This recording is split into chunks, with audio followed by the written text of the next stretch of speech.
From the brewers of premium quality natural light beer, Anheuser-Busch Incorporated, St. Louis, Missouri, we invite you to join us for Dancing Lessons, Video 1. Helpful tips for anglers everywhere who enjoy fishing, the nation's fastest growing outdoor sport. Featuring America's best known fisherman, Bill Dance.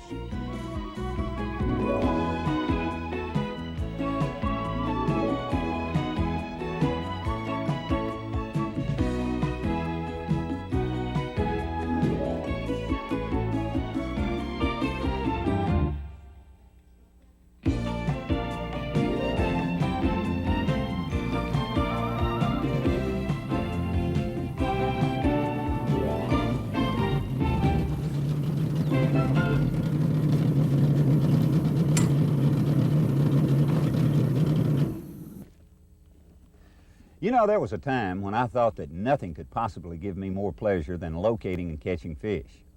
But I've come to realize that there's something far more rewarding to me, and that's the personal pleasure derived from being able to share with others what I've learned about this fantastic sport we call fishing. Our national television series, Bill Dance Outdoors, affords me this opportunity to a degree, but there never seems to be enough time for me to pass along to my viewers the lessons I've learned over the years and the volumes of questions that we get in the mail. Well, it seems to substantiate this. In view of this and the many, many requests that I've had for completing such a project, well, I've spent the greatest portion of my spare time during the past few months putting together this new tape on the how, whens, and wheres of fishing. These short tips include information that I hope will be beneficial not only to the novice angler, but to the fisherman who has some degree of experience. The questions contained herein were selected from thousands that have been asked me at seminars, university classes, store promotions, boat and tackle shows, and by mail over the past several years. Because each of them has been asked on many separate occasions by fishermen from various parts of the country, I know that they represent situations that simply puzzle a large number of fishermen. Now, the good folks at Anheuser-Busch and Natural Light have helped tremendously in putting this tape of dancing lessons together for your enjoyment and benefit. And I sincerely hope that these tips I've learned over the years will further your enjoyment of the tremendous sport of fishing. If they help you catch just one more fish than you otherwise would, well, I will have accomplished my goal.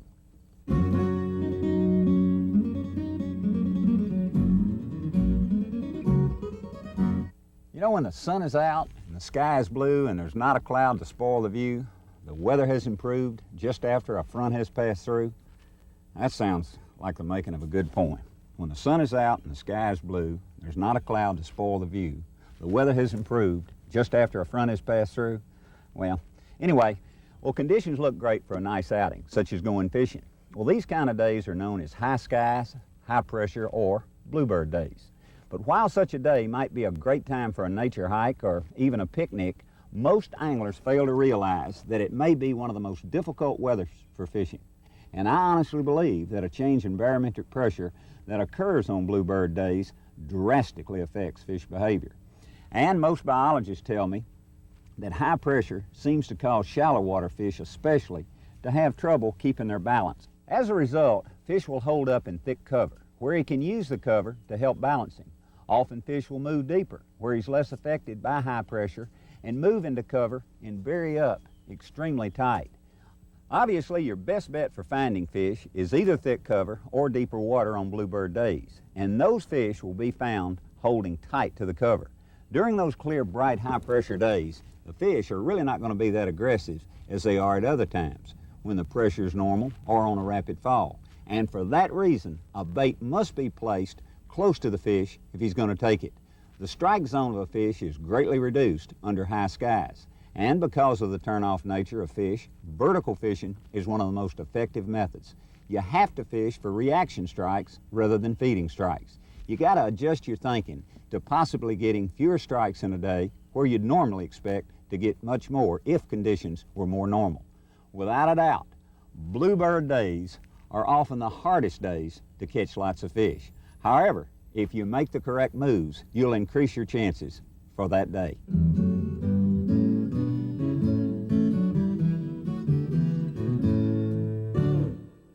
Fishing by moon phases dates back at least 30,000 years. As anyone who has spent any amount of time in the outdoors can tell you, there's definitely a phenomenon that causes animals and fish to move about and feed especially heavy at certain times of the day, the week, or the month. The Indians of North America use moon signs to determine these feeding periods, and today many people believe, in light of all the information we have on the moon and its effects on us, we have to agree fishing is affected in a mighty big way. The moon at certain times of the month causes a more intense and well-defined feeding period. This is partly because of the distance of the moon from the Earth. As the moon orbits, there's times when it's near the Earth and there's times when it's further away. As the moon is near the Earth during the full and new moon phases, it exerts a higher gravitational pull and thus causes fish and animal life to be affected. Now, when the moon is further away, the gravitational effect is weaker, and this causes a milder and less defined feeding period. But the greatest misconception surrounding the use of moon signs for hunting and fishing exists around the weather. The impact of moon signs can be overridden by strong or sudden changes in weather. A cold front, strong winds, any rapid changing barometric pressure can neutralize the effects of the moon. Now, different moon phases are known to affect the spawning, the feeding, the traveling habits of fish, as well as the ocean tides, crime, and even mental stability and fertility rates. John Alden Knight, who originated the Solunar Table, conducted an extensive research program to substantiate his Solunar theories. He investigated nearly 300 catches of either individually large fish or exceptionally high numbers of fish. As Knight had suspected, better than 90% of these record catches were made during the period of the new moon. So the next time you're planning a 2 or 3 day fishing trip, you might want to plan it around a new moon phase. No doubt about it, old Mr. Moon affects every living creature. And it's important to remember that certain moon phases will lead you to more successful fishing trips.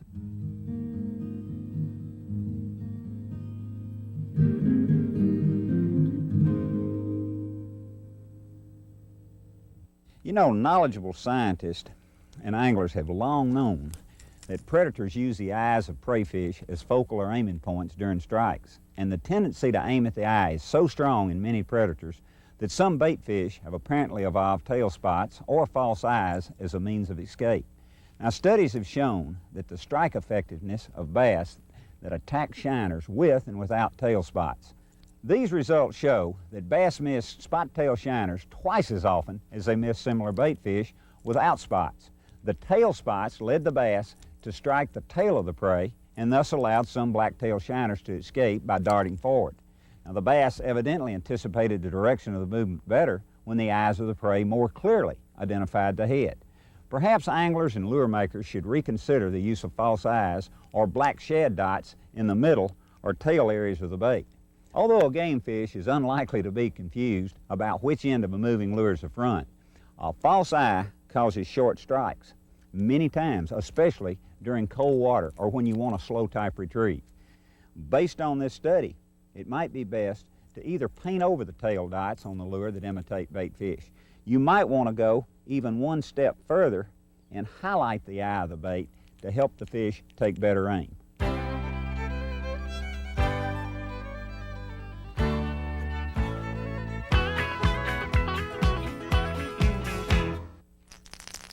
Have you ever wondered just how important the sounds of artificial lures are to a fish? Well, in dingy, stained, or even in muddy water, it's very important because fish rely heavily on sound in order to feed. And this is done with the help of a complex system called the lateral line, which is located just behind the gill flaps on the fish, extending down both sides of his bodies. Now, anglers should keep in mind that lures cast and worked within 20 to 30 feet of a fish are detected by the lateral line, and lures fished beyond that range are detected by another hearing organism, the inner ear. Now, the inner ear works much better for the fish in clear water. Naturally, the closer your lure is placed to the fish, the better the chances are of him finding it. It goes without saying. He's got to see it to hit it. Now, in off-colored water, fish become object-oriented, and it's smart to make several casts to the same spot, which will surely increase your odds of success. Water is a far better conductor of sound than is air. Sound travels through water 5 times faster than it does through air, so hearing in fish is indeed far more acute than that of the human ear. Below the surface, it's by no means a quiet world, except as we envision it.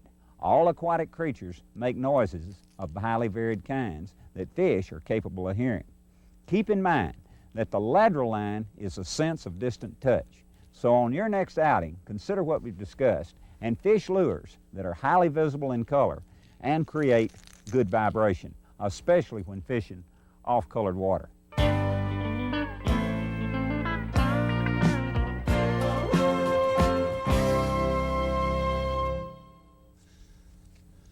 What are you gonna be so mean for?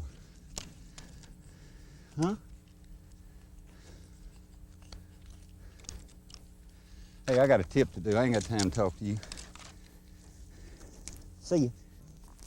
Shoom. Now there goes a real fisherman.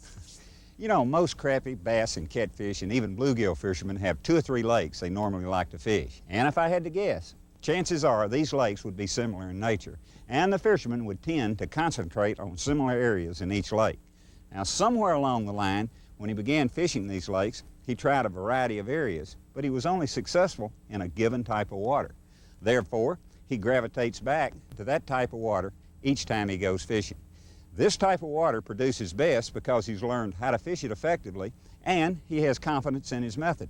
Now, the problem is that we tend to lock ourselves into certain types of areas and consequently never learn to fish different kinds of water. Now, Texas, Louisiana, Mississippi, and southern Arkansas fishermen are oriented toward brush and timber lakes that are basically shallow and normally semi-clear to muddy, while East Tennessee and northern Arkansas and even southern Arkansas, Missouri fishermen are oriented toward gravel, rock, and boulder-filled lakes that are normally very clear and they've got a lot of deep water. Now, our boys down south, down in southern Georgia and Florida fishermen rarely fish anything deeper than their hip pocket. They're accustomed to fishing grass and different forms of aquatic growth. Now, they're all generally pretty proficient at what they know, but they totally lose their confidence when they're faced with another type of lake. Now, I'm guilty too. I made this mistake up until about 10 years ago when I decided to spend some time on each fishing trip trying new water. If I didn't locate fish, I could always fall back on my favorite areas. Not only did I start catching more fish, but I forced myself to learn how to locate fish in different types of water. Now, most lakes can be broken down into 3 distinct areas. Now, the upper end, or the upper reaches of the lake, which is normally shallow, it's murky, it's more fertile, and it contains normally the most cover. It's more dense. And the middle section of the lake, you have more of a moderate depth. You have semi-clear water with a mixture of cover and open water combined. Now, the lower end of the lake, way on down toward the lower end, toward the dam, that's the deepest area of the lake, normally, and that's where you've got the clearest water, and normally it's more open with sparse cover, if any. By learning how to fish each different section, and each section requires a different approach, you expand your ability to catch more fish. Experience will teach you that each section will pay off during certain times of the year. But a lot of fishermen say, well, I can catch fish in that upper shallow brush-covered end, and that's the easiest place to fish. A lot of them say that. So that's all they fish. As long as conditions are favorable, their argument may be valid. But let heavy rains muddy the upper end with cold water, and the upper end naturally becomes unfishable.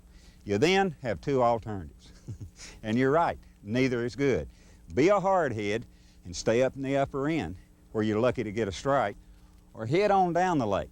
The problem with heading down the lake, well, that requires a little different approach. And the fisherman who lacks versatility will suffer. Now, I suggest that when you go fishing, spend some time learning something new and the remainder of the time enjoying many of your old favorite places.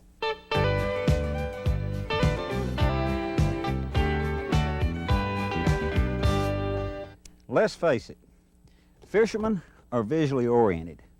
They like to fish what they can see. Now, it could be a stump, it could be a log, a treetop, a bush, some form of aquatic growth, or it could even be a boat dock or a pier. Since docks and piers are such a noticeable feature on many shorelines across the country, let's talk about one key feature that makes one dock better than another. Now, if there's one thing I've learned about object-oriented fish, such as crappie and bass, it's their instinct to select cover close to deeper water. Now, deeper water close by gives a fish a sense of security. and an escape route off into deeper water. So what makes one dock better than another? Docks and piers built close to a major depth change. It doesn't matter how large the dock or the pier is. The important thing is that the dock has a rapid depth change either out in front of it or right up underneath it. And those type docks will always be the most productive. So the next time you go out searching for fish around this form of cover, spend a little bit of extra time with the help of your depth finder or your graph and look for docks and piers that attract the most fish.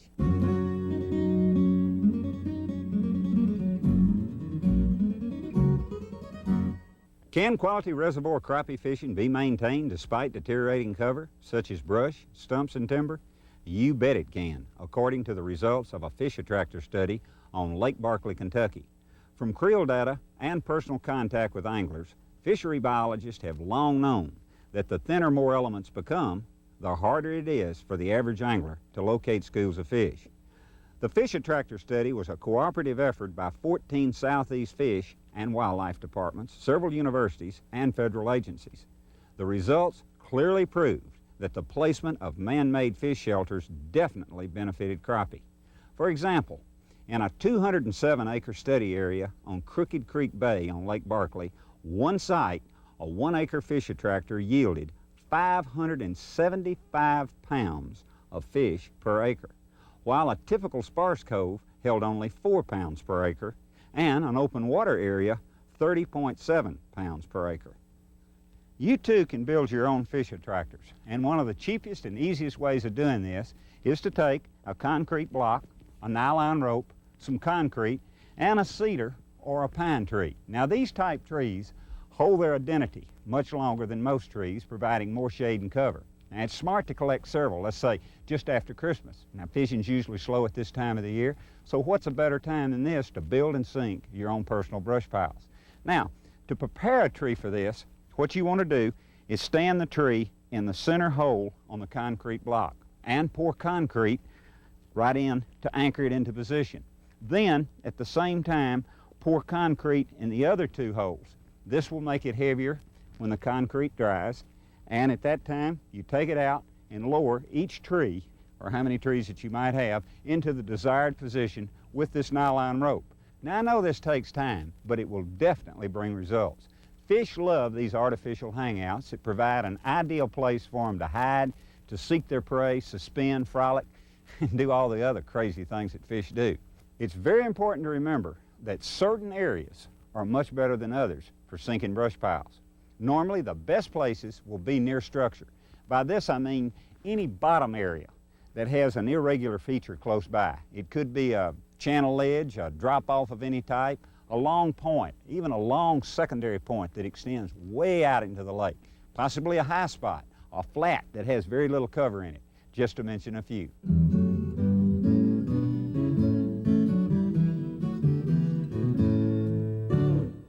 Are fishing lure colors really that important to you as an angler? You bet they are, and let me tell you why. Fish rely on color vision for food, signals on mating behavior, shelter, and self-defense. And scientific research has proven that fish have excellent color vision. They can distinguish between narrow color bands and even shades of the same color. Now, the major functions of a fish's eye are to receive, resolve, and respond to light, and to transmit that information to the brain. The fish's eye detects movement, form, and color, and sight is a major sense of seeking and selecting food. Now, the photosensory cells in the fish's retina are made up of cones and rods, and because of their anatomy, a fish's eye receives 5 times more light than that of the human eye, which allows them to distinguish shape, size, and color patterns the human eye can't. Fish can do this under varying water and light conditions. The fish's eye contains a black pigment called melanin. Now, this is not present in the human eye, but what it does, it shades the photosensory cells of the retina and allows them to see equally well in extremely bright light with no discomfort.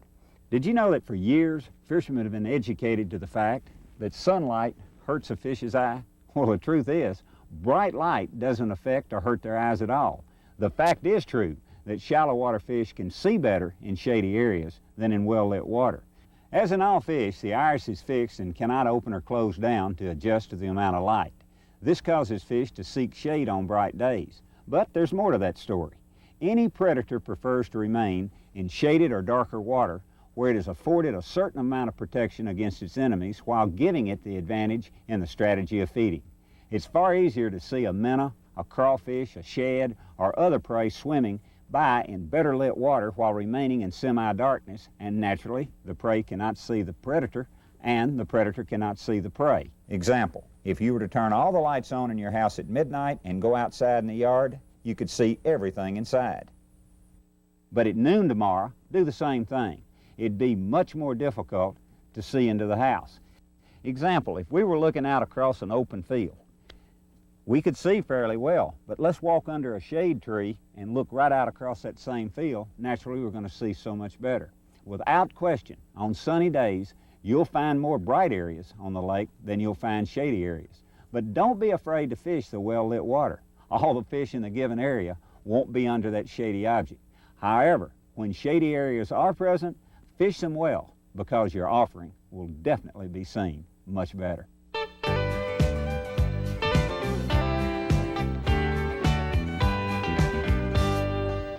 Smart fishermen always carry a good assortment of wild colored lures and combination of colored lures fishing with them, and for good reason.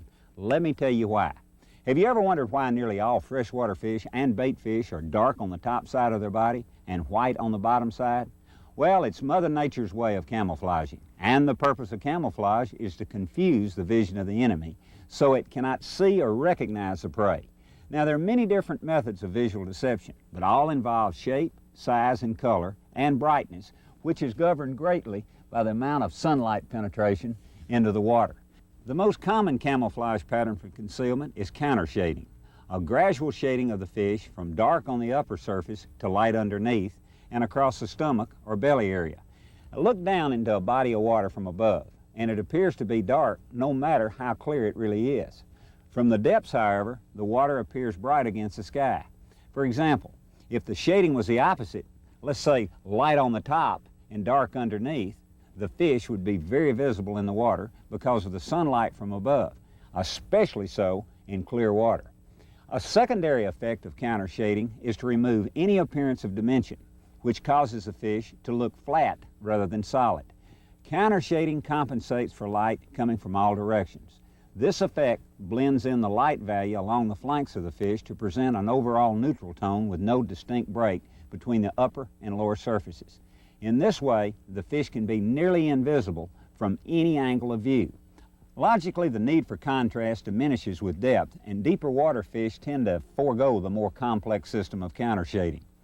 Counter shading is so successful a system that practically every species has it to some degree.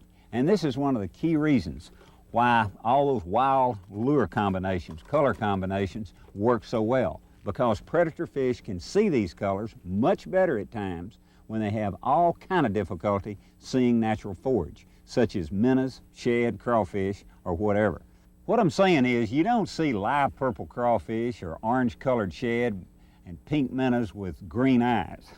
This is why different colored lures work so well at a certain time of the day, depth, and water clarity. Fish can see these wild colors much easier when they have all sorts of trouble seeing their natural feed. And this is where this little device comes in mighty handy. It takes the guesswork out of what color lure you should be throwing. So the next time you're out shopping for lures, pick up a few of these weird looking colors. They might just make the difference in catching or not catching.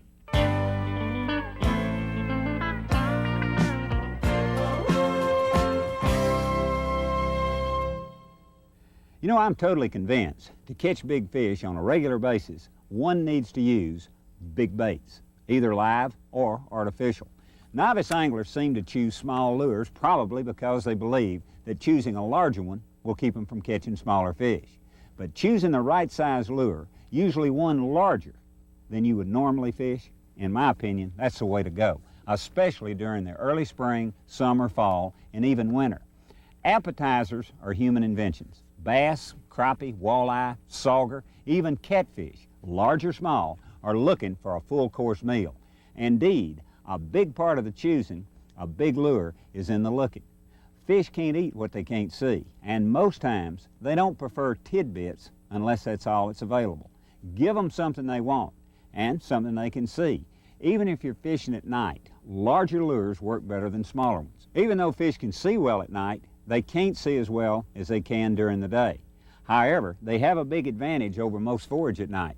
But even on a dark night, they probably can't identify exactly what they try to eat. Even in clear, calm water on a bright night, they probably can judge basic shape and size, but not absolute shape and size. If they see something that looks reasonable and they're feeding, they'll try to eat it.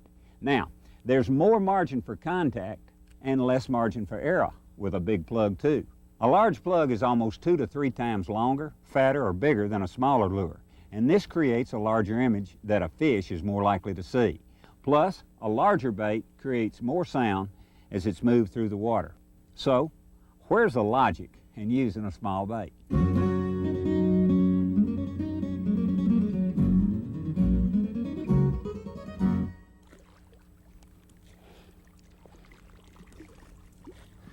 You know, when a fish is hooked, especially a bass, it often jumps in an attempt to spit the bait. Surprisingly, this may be a normal feeding reaction the fish is often practiced without being hooked.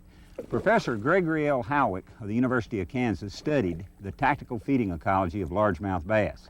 At one point, he fed different sized bluegills to bass. Typically, a bass would seize a bluegill, spit him out, seize him again head first, and then begin the swallowing process. But sometimes a bass would choose a gill too large to be easily swallowed. Yet the bass would try, and the bluegill, not wanting to oblige the bass, would extend its spines, lodging itself in the bass's mouth. Being neither able to spit or swallow, the bass immediately would start jumping out of the water, shaking its head violently to dislodge the bluegill. See, after all, a bass jumping after being stuck by a hooked lure is probably exhibiting a natural feeding reaction he's made many times before. He's probably not jumping out of fear of the lure or being hooked, but in an attempt to dislodge what he probably thinks is a bait fish too large to swallow spit. Jumping and spitting may be a natural feeding response to a feeding mistake, and all fish may react somewhat the same for the same reason. So the next time you hook a fighting, jumping, spitting fish, keep your rod tip high with plenty of pressure on him. It could mean the difference in you winning or him winning.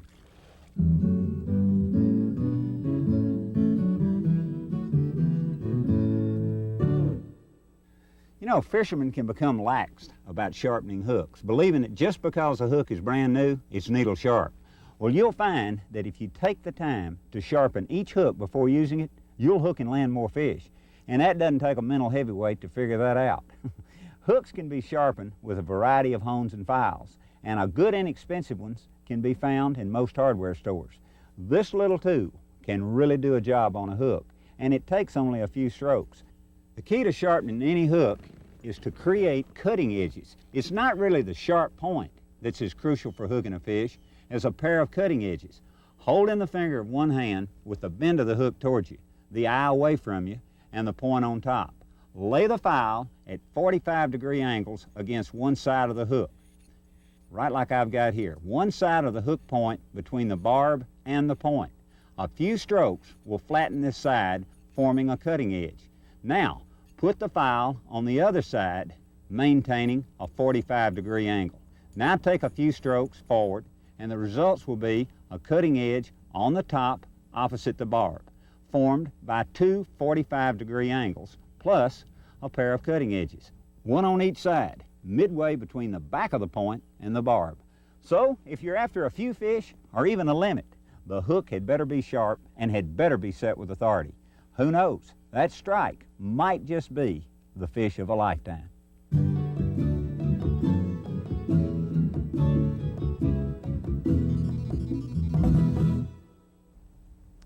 Let me show you something that can happen in countless ways. A fish hook suddenly is buried past the barb. Ouch.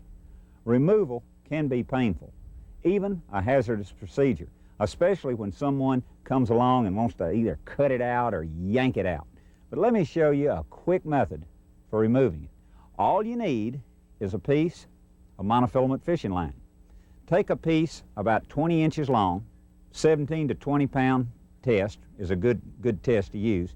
tie a knot in one end of the loose end and place the loop over the back of your hand, just like I've got here. Then bring the line out between your thumb and your forefinger, right here. Place the loop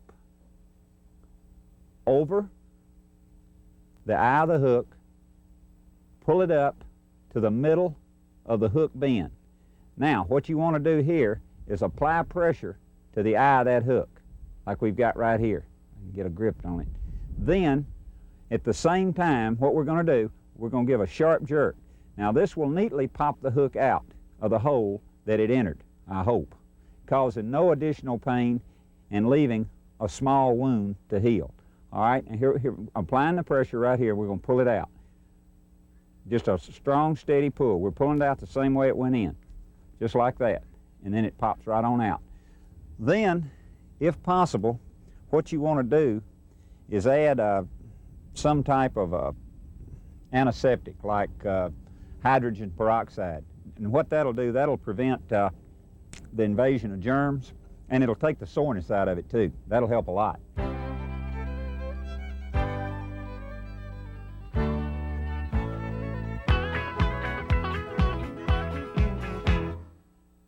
Ounce for ounce, the bluegill is undoubtedly one of the scrappiest sport fish in freshwater today. Fishermen value it not only because it's fun to catch, but also because it makes up an important source of food for other sport fish. And last but not least, it's a mighty tasty fish on the supper table. This little sunfish is abundant in most areas of the United States. Although not native to all parts of the country, it has been widely stocked in both artificial and natural lakes. Now, bluegill normally don't grow very large. Under ideal conditions, the average size will run about, let's say 6 to 8 inches in length. However, in some very fertile waters, 10 to 12-inch bluegill are not uncommon. If waters are overstocked, it may grow no larger than about 3 inches. Now, overstocking is definitely a problem with bluegill. They multiply very fast, and if they're not eaten by other fish or caught by fishermen, their numbers soon exceed the available food supply. And this is one reason you should never toss one back. Usually bluegill inhabit moderately shallow water. Once the water temperature reaches about 60 degrees, you want to fish for them near cover, say in quiet coves, in pockets, kind of out-of-way places that don't take a pounding from strong winds. They can be caught with a variety of tackle and baits. Children and adults too, with cane poles and a can of worms or crickets, have a great time catching this fish. And fly rod fishing for bluegill is a wonderful sport, or ultralight spinning gear with 2 to 4 pound test line and a 64th ounce or even a 32nd ounce jig gives an angler a real challenge. Also on a fly rod, the bluegill is a worthy opponent. Normally it hits the lure hard and the fight is on once it's hooked. Its flat body provides a good deal of leverage at the end of a line. They'll hit dry flies, wet flies, small jigs, but I'd say worms and crickets are probably the most common live bait used. Now, spawning usually takes place several times from late spring to midsummer. Once the water temperature warms into the high 60s, let's say to the low 70s, and you'll find that the majority of bedding occurs within 3 to 5 days of a new moon phase. The male fish moves into the shallow water and builds a nest 6 to 12 inches in diameter, preferring a hard bottom if available. A rim of sand or silt created by the fanning action of its fins encircles the nest. As many as 50 to 200 of the nests can often be found in a relatively small area. When the nest is complete, the male drives the female into the bed, she deposits the eggs, and the male drives her away, fertilizes the eggs, and guards them. Once hatched, he protects the fry, ready to charge the enemy. So, the next time you're looking for some fast action, check the moon phase, grab your pole, and head for the shallows. You won't be sorry you did.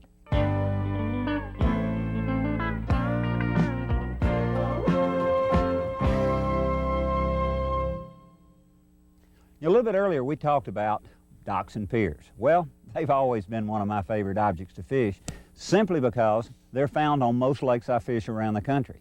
Docks and piers offer great shade, cover, and they can be productive most times of the year. Plus, they attract many different species of fish I enjoy fishing for, from bluegill to bass to crappie or crappie, depending upon where you're from, sockeye, specks, white perch, or whatever you call them, to even catfish. Now, the ideal dock to look for is my #1 choice, and that's a dock that's built close to the water, which naturally provides more shade, and a dock, as I said earlier, that's built close to deeper water, and that's very important. If a dock has night lights and pole holders, that tells me that the owner's a crappie fisherman, and it also tells me that he's got planted cover around it, such as old Christmas trees or some type of tops or mats, which is ideal cover because pines and cedars, as I said, hold their identity longer than most trees. And to confirm that planted cover's there, if you'll use your depth finder or graph, this is going to help you locate the cover. You need to get to know the best docks on the lake like the back of your hand. And what it'll do, it'll save you lots of valuable fishing time. Once you get acquainted with the peculiarities of each, you'll know which docks attract the most fish, and you're on your way to catching more fish.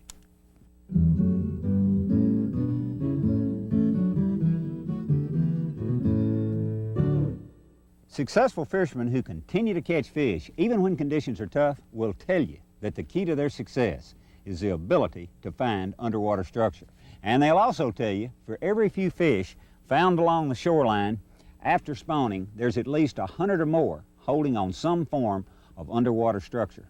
And any good structure fisherman will also tell you that a graph or a depth finder is a valuable aid in finding good fish holding structure. And perhaps the greatest aid to the depth finder operator is a small, colorful plastic buoy marker designed to visibly identify the area where structure is located.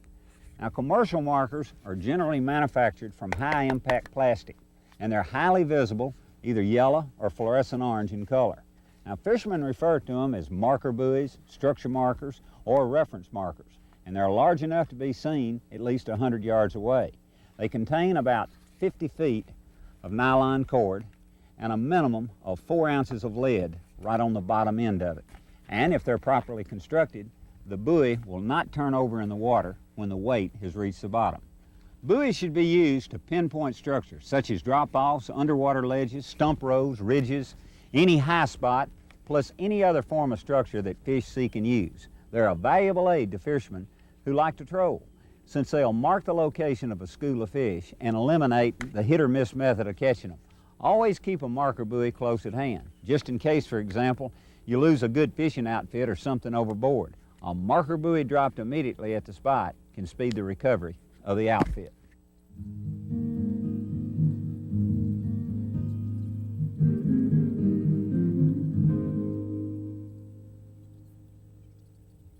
Two of the tastiest fish that swim in fresh water would have to be the walleye and his first cousin, the sauger. These fish can be caught in many lakes and reservoirs around the country, but one of my favorite places to fish for these critters is moving water, such as rivers. There are many key areas along rivers to locate and catch sauger and walleye, but one of my favorites is the mouth of feeder creeks that flow into the main current. Here, the fish congregate in large numbers from time to time, and they almost always position themselves off the down current point. Usually an eddy forms here, creating a hard buildup of sand, an irregular feature that fish are attracted to. Eddies are fantastic holding areas because they change and almost stop the direction of the flowing current. Another excellent holding area is a point or a protrusion like a wing dam extending out into the river. Here, sauger and walleye are found on the back side of the point where the current speed is much less. It's important to remember that any time the current hits something, it does two things. It changes speed and it changes direction. Fish like walleye and sauger are especially attracted to these changes. Now look at this view. You can see that we've positioned our boat with the bow pointed up current, and we're drifting with the current, vertical fishing our jigs right down on the bottom. This is another holding area where the current is much slower. Notice that the fish are normally found on the tail end of the shoal where it begins to drop off into deeper water. Like this side view sketch, it's important to keep your eye on your depth finder for a depth change, because when you crank up and move back upriver to drift the area again, you'll drift the same route and cover the same depth zone.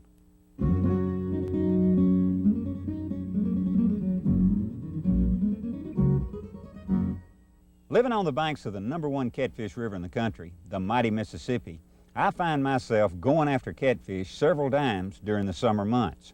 And there are many popular ways to fish for these creatures, from the rod and reel to the trot line and so forth. And a very relaxing way is a way that we refer to as blocking or jugging. Let me show you what I'm talking about. You know, there's a lot of different ways and methods of catching catfish here on the Mississippi, but this particular method is a highly productive way of catching them. What we've got 2-liter Coke bottles painted black for high visibility. This black and off-colored water will really show up real well. What we're going to do, we're going to bait them with pre-soaked, pre-dyed hot dogs. Hot dogs. Hot dogs. As in eating hot dogs. Do what? As the kind you eat hot dogs. Same kind. Now, red is a highly productive color here. And we've dyed these with food dye. They've been treated and soaked or marinated in Fish Formula 1 for about 2 days now. Yeah, you smell that as soon as you open the can. Right. So we just insert the hook here. And what we're going to do, we're going to put out about 25 of them and just float. In other words, once we get them out, we're just going to float with them right down the river. Okay. And just kind of stay with them, and then if we get a hit, and the key areas are normally on the shoals. In other words, where we have the beginning of a shoal where the river takes a course, a sandbar, and these things at times will be 15 feet deep, but then they'll drag right up on those 5- and 6-foot shoals, and that seems to be the depth that the majority That's of the where those catfish be laying up on that shallow water where washing that bait over them, right? Exactly. Okay. You know, as I said, there's a lot of different ways to catch catfish in the Mississippi River, but this particular method is a little bit different. It's an easy way to fish, and it's a fun way to fish. You know, you get away from the old summer days of bass fishing and want to get out here on the river and catch catfish. It's like I say, it's different, and it is enjoyable, and it's a highly productive way of catching them.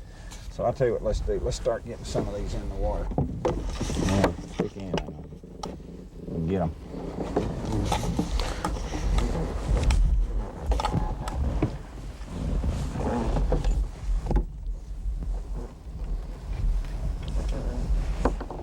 Got a jug going down right, John. Look, already. Yeah. Did it go down? Uh-huh. Huh? Yeah. Be careful now. I may have to stop quick. Okay. You gonna help me with the dip net? Oh, there's no fish on that. Yeah, it is too. Huh? Yeah. See the way it's standing Did it go up? under? Yeah. It did go under? You see the way it's standing up? Huh? Yeah, it's a fish on it. It's going off to the side by itself. Gonna help me now. Yeah, there's a fish on it. Yeah. All right, easy now. See the way it's dipping down? See, he's going away from us. Can you reach him? Is there anything on it? Yeah, something on it. What side you? Go ahead. Yeah. You see? Can you get the jug? No, let me get the line. Okay. Oh, good night. Look here.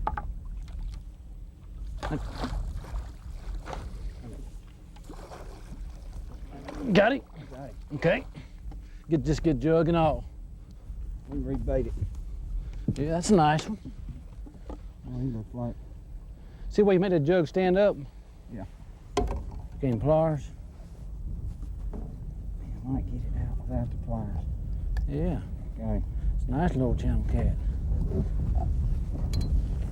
It's not bad, is it? No, it's not.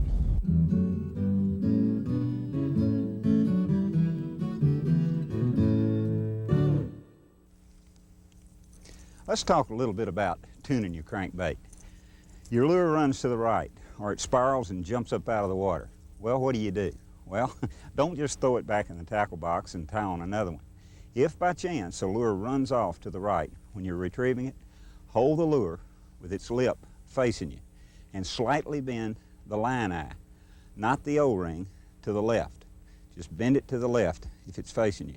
Now, if the lure should run off to the left, what you want to do is bend the line eye to the right. Now, a fraction of an inch is very important. This will move the line eye back in line with the center of the lure, balancing the bait to run straight. Now, the slightest bend will make a drastic change in the way the lure runs, so the trial and error method is recommended. In other words, you want to adjust, cast, retrieve, and repeat until the lure runs true. However, there are times when you don't want the lure to run true when you cast it out. There are times when you want it to run off, especially during those times when fish are hidden, let's say way back up under, where it's real shady or almost impossible to get a lure in close to the fish. For example, when you're way back, or let's say if you're fishing down a ledge or a cliff or where it has ledges, when the fish are way back up under the ledge or way back up under a dock or a pier, or let's say at the base of a shallow tree with low-hanging limbs, or possibly suspended up under a log jam, a drift, or some form of floating vegetation, what do? Okay, one little trick that's tailor-made for parallel casting cover of this type is to cast a slightly out-of-tune crankbait. That's right, an out-of-tune crankbait. If you're fishing a pier or dock, for instance, that's to your left, the bait will run left up under the cover several feet or more. It'll do that if you tune it off to the left. In other words, if you're fishing a pier or dock, for instance, that's to your left, the bait will run left up under the cover several feet or more, which will definitely entice more strikes. Naturally, if you're fishing an object to your right, what you want to do is cast a right running out-of-tune plug. Now that's just a little trick, but that at times, without question, will put more fish on the end of your line. And it's important to remember that some crankbaits have no screw eyes. Instead, they have a wire loop like this lure right here, which is embedded into the nose or the lip of the bait. In this case, simply nudge it one way or the other, depending on the way you want the lure to run. Remember, it's much better to under-tune a bait than over-tune it. If you bend the connector too much, well, you can ruin the bait.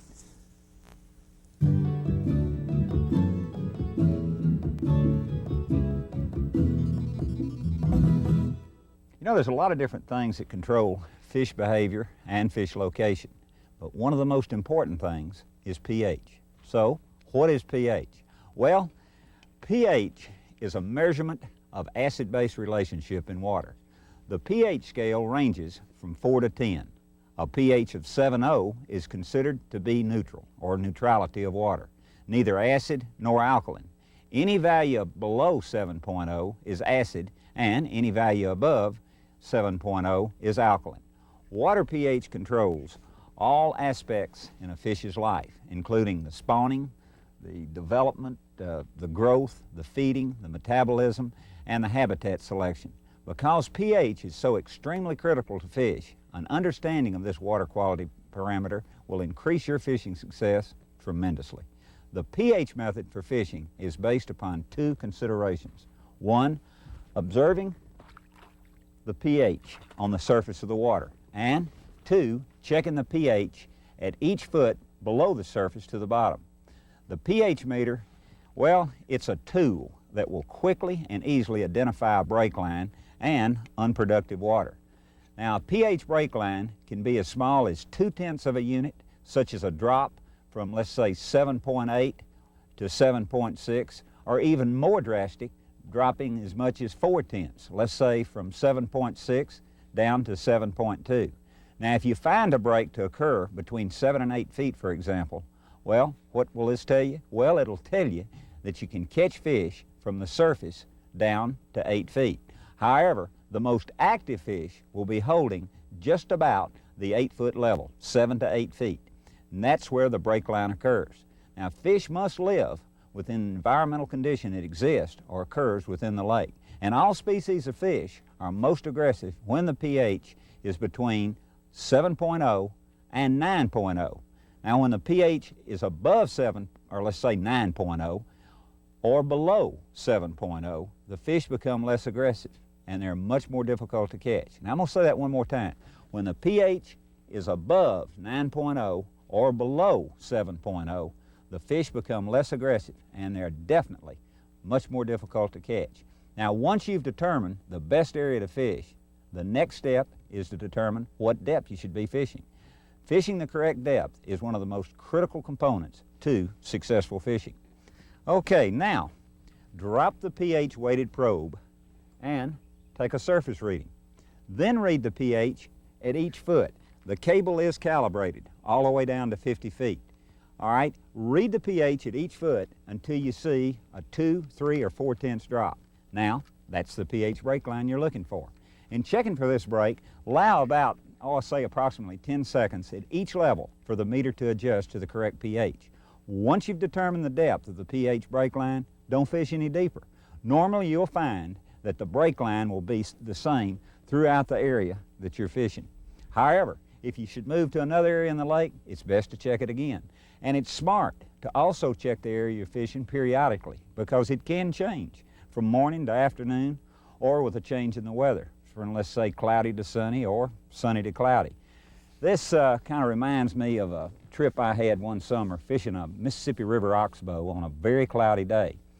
Well, what I had done, I had established a break line between 8 and 9 feet, where there was a 3/10 drop occurred, dropping from 7.1 to 6.8. I believe that's right, 7.1, yeah, to 6.8. Well, I was fishing a sandy point, and I managed to catch and release a dozen nice fish in the 2 to 4 pound class.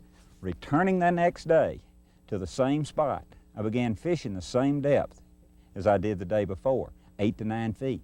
Well, conditions were the same, almost. We had light southwest winds, 90 degrees, stable pressure, but today the sun was shining. And checking to see if the pH break line had changed, well, I found to my surprise it had changed. Today, under sunny conditions, the break line occurred between 5 and 6 feet deep, a major drop of 4/10, and this is where the fish had moved. Now, they moved some 30 feet shallower up the sandy point into a depth of 5 to 6 feet. Now, I didn't catch a limit. I caught only 6, but I'm totally convinced without the help of this little device called a pH meter, those 6 bass would never have seen my lure.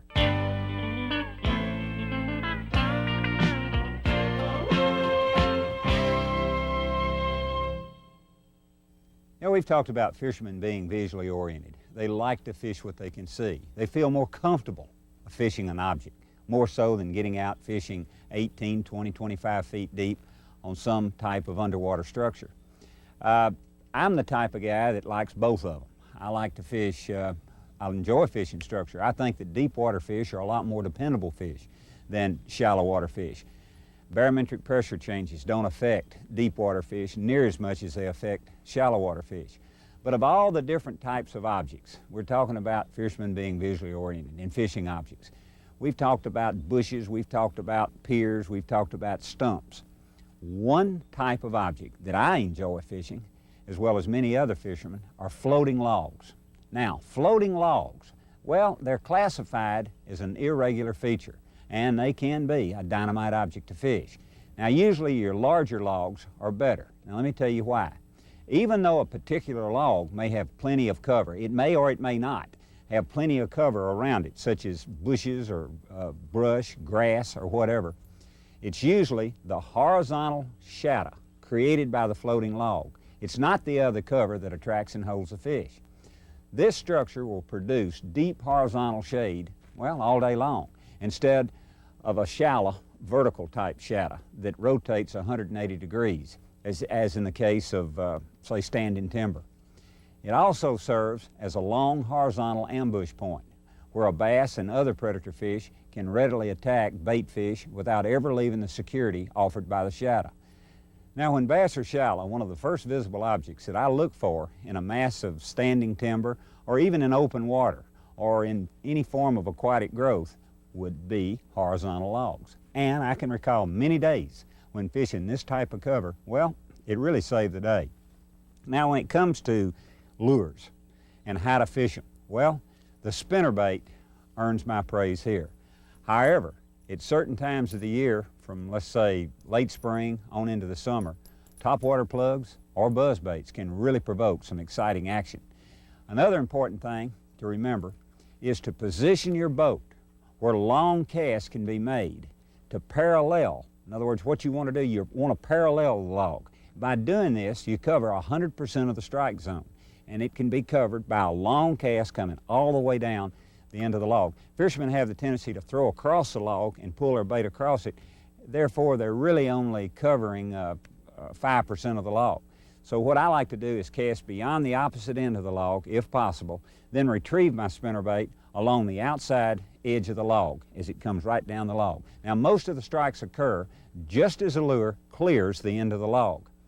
I always like to stay some distance from the end of the log because oftentimes a bass will follow the bait and he could see you if you're really too close. When using a spinnerbait, one of the first things that you want to do is to take the bait, crank the lure just under the surface along the log. If this fails to bring a strike, repeat the same cast, but this time, as the lure reaches the end of the log, allow it to flutter down several feet before reeling it on in. I'd say probably 50% of the bass that I catch on this type of an object, the strike occurs as the lure clears the end and it starts to fall. Now, if a log is too long to cover, say both ends on one cast, what you want to do is reposition your boat. Take the time to position the boat, come around, reposition your boat, and cast from the opposite end in the same manner. Fishing a floating log, big or small, in this manner will always produce greater results for you.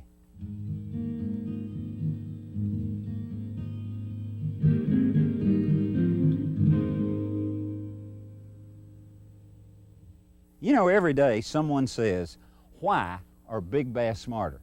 Well, to begin with, any bass you catch is a special creature.